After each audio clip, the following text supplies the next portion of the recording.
Fermentation is the process by which grape sugars are actually converted into alcohol and they give off some carbon dioxide. Most Australian winemakers will use a cultured yeast in their fermentations, and this produces a predictable outcome. Yet increasingly some winemakers are experimenting with wild yeast strains, and these produce much more complex wines. And another important ingredient in fermentation is the temperature and its impact on aroma and flavour. So let's find out a little bit more about that. The process that the Cabernet Sauvignon undergoes for fermentation involves, first of all, crushing the grapes. The grapes are crushed and put into the overhead fermenters where they commence their fermentation.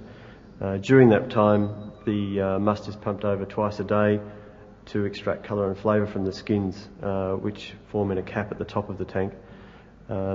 At the completion of fermentation, so when the wine has reached dryness, it's then pressed and then put into barrels in the barrel room.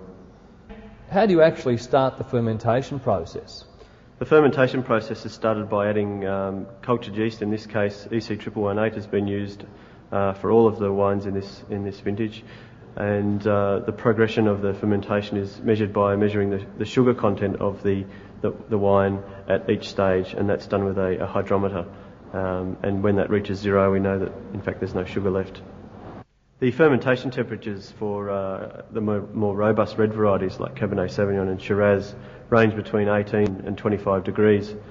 The Pinot Noir, generally it's good to get a little bit hotter than that, up to say 28, 29 degrees.